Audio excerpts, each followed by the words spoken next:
A swarm of earthquakes have occurred off the coast of Washington. 18 earthquakes detected so far, at least, but experts say this is not something to be concerned about. And one of those experts is joining us now because King 5's been tracking this all weekend. Leah as well has been tracking this as of yesterday too. Harold Tobin from the Pacific Seismic Network, thank you for being with us. Yeah, thanks for having me. To discuss more about this. I think there's just so much we can talk about here. So first of all, the location I think is really interesting, right? That's something that you were talking about yesterday. Yeah, this was farther offshore.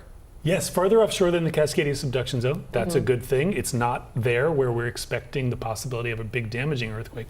This is another 100 miles, actually more like 180 miles further offshore, where the plates are actually spreading apart. We call it the Juan de Fuca Ridge. And it's the place where volcanic activity actually makes new crust of the earth, new bottom of the ocean. And this is kind of an expression of that. Yeah, we were just showing, as you were speaking about that, the map of where this happened, these clusters happen, and it really is, you can see how far it is off the coast. So because of that, I do have a question. Why did this not lead to a tsunami alert or any concern about tsunamis? Yeah, I mean, two reasons. One is the earthquakes are just too small. There's only been a 4.2 or so. Tsunamis really take much, much bigger earthquakes in general. Also, this type of faulting that happens at these mid-ocean ridges is less likely to produce a tsunami than the ones that are more like the Cascadia subduction zone, where it pushes the sea bottom up. These ones don't really do that, so we don't expect tsunamis, even if it were bigger, which it wasn't. Can we talk about the difference between the Cascadia subduction zone and it's the Juan de Fuca Ridge, correct? Do they relate to each other at all? Are they completely different? They do. If you look at the map offshore, the plate that's the bottom of the ocean is called that Juan de Fuca plate. It's sliding right underneath North America. And so plates can basically move apart from each other. That's what's happening at the ridge. That's what these earthquakes are an expression of. Or they can converge on each other and unfortunately collide and create the kind of much bigger stresses that produces the very large earthquake potential and the tsunami potential. That's Cascadia. So they are different. They're at the opposite sides of this very small plate. The other side of that is the Pacific plate, and that extends all the way to Japan and Taiwan and so on. Which is where there was one last year, right? Yeah, exactly. The one that I was in Hawaii for. But there was no tsunami, so that was great. Okay, the depth though of this is interesting because 6 miles or so is what experts are saying and the radars are saying. So that's relatively shallow.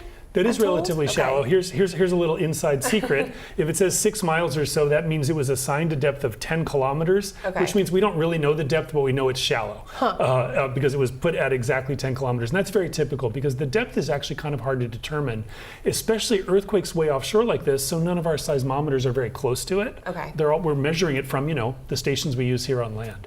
So the depth, it's shallow. That's all we can say. And let's talk about that. Seismometers, you mentioned those. We've done lots of reporting on seismometers, and they're so important for getting those early alerts out. We've done reporting about the increase in seismometers on land. Something you and I have talked about is the goal of putting a seismometer actually underwater off of the coast. How would a seismometer like that play a role in understanding quakes like this a little bit better? Yeah, of course, the closer we have them and the more they're distributed, the better we can do it, locating the earthquakes, characterizing exactly what happened in an earthquake.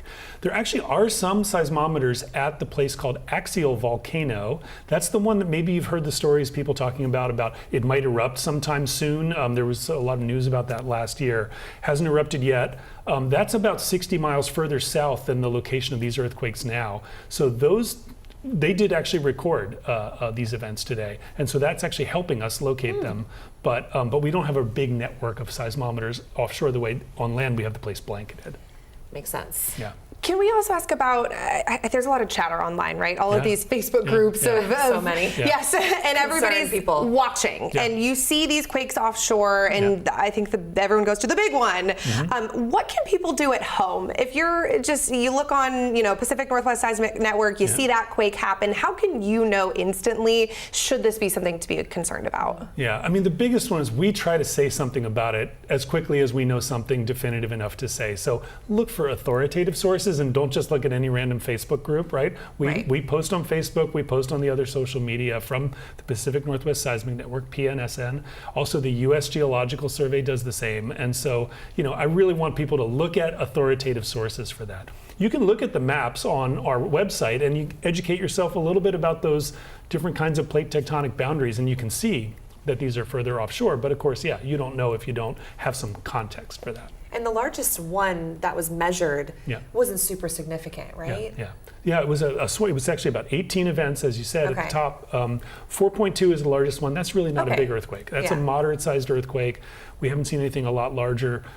This setting, we wouldn't expect to see very big earthquakes. Like we could get a 5 or a 6 out of this, but probably not significantly larger than that. So this is no reason to be concerned. This is no reason to be concerned at all. Even if it started erupting out there, we would really just detect it on instruments. People wouldn't notice it on land. A ship going over the top of it might not even know it was happening. Interesting. Okay. Yeah. That just goes to show the power of our Earth and our plates, too. Thank you, Harold, for your time. You're such an expert on this topic, and we appreciate you coming in, especially on a Sunday, a busy Sunday for you. Absolutely. Thank My you. pleasure. Yeah.